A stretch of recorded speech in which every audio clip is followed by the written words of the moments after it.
这个是我们后舍楼顶。这个后舍它还不仅是青旅，它也是，其实它也是一个正常的那个 hotel。看一下这里，这张屋顶 ，rooftop， 景色还是不错的。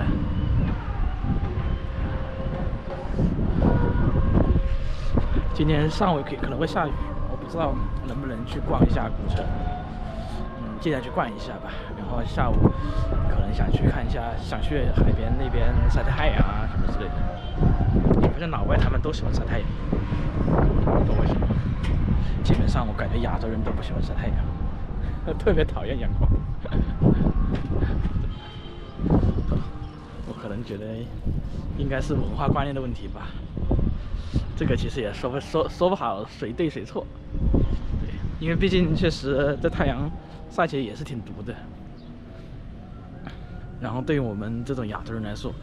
基本上还是以白为美，一白遮百丑。但是他们老外不是这个观念，他们可能会是觉得，黑一点可能会显得更健康一些。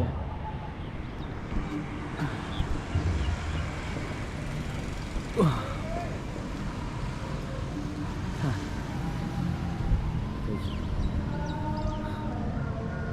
哇，这个屋顶，这个是 hostel 哎，一晚也才60块钱，然后还包含早餐，还有这么好的环境，然后还有免费的那个自行车租赁，我觉得这个已经很值了。在这边吃个早餐也要10几块钱。古城这边东西相当贵一些，因为他们这边旅游客比较多，所以说各种物价会拉得比较高。我昨天去看了一下这边的 laundry， 我差不多最便宜也要40K 一 kilo， 差不多你就想平常洗个平常衣服也要60块钱啊，60K， 相当于10几块。然后你像在达朗、香港那里，那基本上洗衣服真的是便宜跟没要钱一样的。我洗一个衣服也就，也才30K， 总共。对。然后有些，你像有些 hostel 他们也会有 laundry 的服务，其实它也就是一个中间商，然后他也是把衣服给到其他专门洗衣店，然后自己赚一个中间差价。然后我们 hostel 的话，他这边写的是50，相当于他们赚10块钱的差价，基本上这边都是这个套路。这边可能，我们住的这边有点像是居民区。其实我可以找到一个更便宜的那个 laundry， 因为可能你要走得更远一点，比如说往山那边走，可能会有。对。其实这边的商业竞争也挺激烈的，各家商家也喜欢打那个价格战，真的可以去考虑，可以那个一下。今天想讲一下，想讲一下好消息，也就是我最近这几个月以来最好的消息吧。然后我不是，这周的时候，周4在那个达朗那边去参加那个雅思，也就是我第4次雅思。然后我这次过了，然后总分是6.5。最让我出乎意料的是，我的写作居然6.5，然后听力居然到了7分，然后可能最弱的可能就是 speaking 吧。speaking 的话5.5。其实我那天在考试过程中，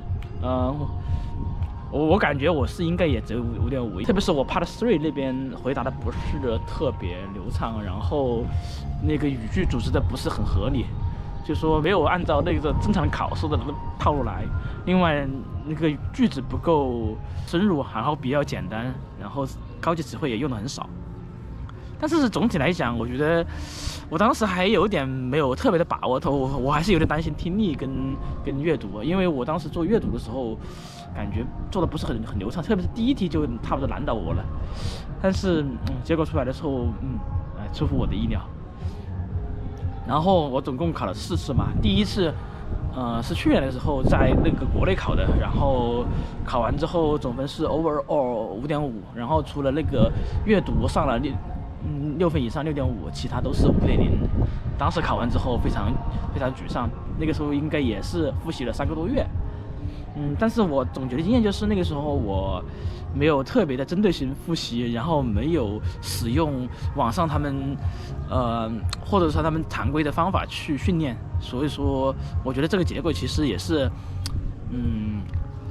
不出乎意料的。另外一点，我觉得对于雅思的话，我们应该还是在考试过程中还是需要当到平常心来看，毕竟它也只是一名考试，而且它不像高考一样只有1年也只有一次。基本上像雅思的话，你在国外基本上每天都有，你像在曼谷的话几乎每天都有。所以说我们如果说你要达到一个比较高的分数，其实没必要说因为担心损失考试费啊、心疼啊什么之类的。我觉得你就把它当做一个训练，当做一个平常的模拟考试就可以了。因为第一次考试嘛，然后我就吸取教训嘛，然后我就开始还是针对性复习啊，去寻找一些解决办法。比如说针对听力的话，我就开始狂做监雅试题，然后也试着像网上的一样的话进行精听，然后训练了也几次，其实效果也是比较明显的。然后针对speaking 的话，我就刚开始的话，我就主要是说是在那个 online 的 tutor 里面找一个菲律宾老师训练。然后那时候也用了一下那个 AI 去训练，但是没有特别的用。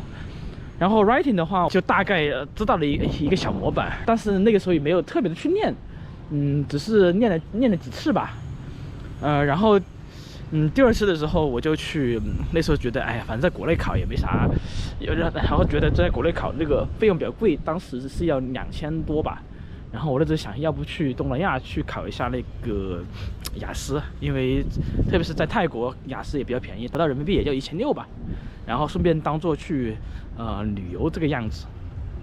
结果我去了之后，然后当时去的是在那个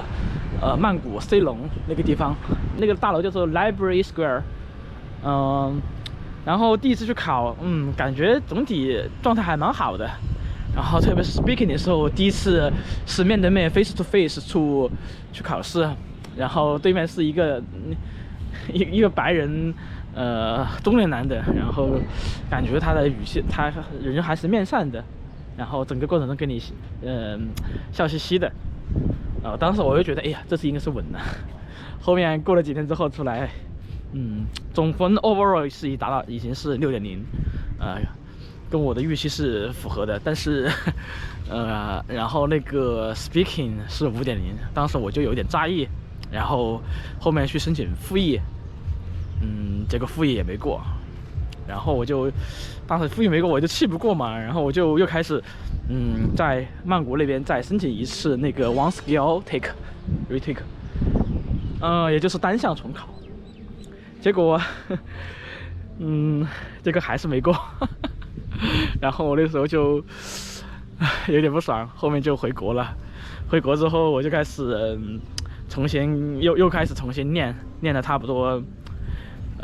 接近2周还是3周的样子，然后我就在国内再考一次。在国内考的时候，然后大概我感觉回国之后，我考完之后，我就感觉一开始就被这个听力给蒙了，可能那天好像也睡得不是特别好还是什么，然后整个状态不是特别好。然后后面考什么阅读，我感觉还是比较简单。然后写作的话，基本上我那时候基本上那次基本上就是按照那个模板来套，然后每天写一篇那个 part 2的那个 writing， 然后写完之后就拿那个 AI 去对，然后效果还蛮明显的。基本上我感觉我写作这块还是有很大进步。另外speaking 那部分的话，因为我觉得可能觉得 online tutor 也作用对我不大，因为毕竟很多时候我需要那个老师给我持续的反馈，所以说我那个时候从泰国回来之后，基本上就是拿 ChatGPT 去做对话，然后 ChatGPT 确实它有个很好的好处，就是你输入一段对话之后，然后它会给你做一个很好的反馈，然后让你注意哪方面的一些改进。比如说我在做那个 speaker 的训练的过程中，我其实最大的问题就是一个语法的问题特别多，然后我的词汇啊，都还算不错。对，所以说我在练习的过程中，我就尽量的减少一些不必要的语法的错误。然后其实这个效果还算可以的，至少我在跟 ChatGPT 在练习过程中，基本上他给我的反馈基本上就是5.5到6.0的样子。然后当时第3次在那国内第3次考试的时候，在国内的时候，然后然后国内基本上都是远程嘛，然后我的对面好像就是一个英国的一个年轻男人，然后有点络腮胡，然后我刚开始考的时候，我有点不爽，因为他总是打断我，知道吗？就我讲什么就打断我，就讲什么，后面我就有点不耐烦了，我就在那边打了一下，我就使劲的说。对，但是考完之后，我感觉应该，哎呀，这个口语是不是也有点危险？后来结果出来之后，总分还算是可以，就是总分还是6.0，然后挂的那地方就是就是听力，然后5.0，其他基本上都达标。然后后面想，哎呀。然后国内的话，我就想国内支持那个 One Skill Retake 的，好像只有4个城市，然后这个4个城市那个单项重考的成绩，差不多已经比东南亚要贵了，然后你还要加上路程啊、住宿啊，这个其实你跟出国没什么区别。后面我想，哎，要不趁着现在反正现在也没工作，然后时间比较充裕，然后就去越南考一考。反正我听很多人说，在越南考，他们这边对口语跟写作不怎么压分，因为越南人的那个普遍来讲，他们口语其实跟中国人一样，其实都不是特别好。然后后面我就3月底我就买了机票，就来到那个越南。然后我基本上来了越南之后，因为越南这边真的是出乎我的意料，真的是太他妈好玩了。然后我就去了很多城市啊，去了河内啊，去了顺化，然后去了打狼，也就是岘港，然后最后到那个惠安。真的我玩的不亦乐乎，说实话。然后根本就那个时候到大狼之前，特别是在大狼之前，我根本就没有想着说要在那个越南这边去考雅思。后面想，哎，还是不行，既然在这边待得久，还是顺便把它考了吧。其实我在越南第4考的时候，我也就是前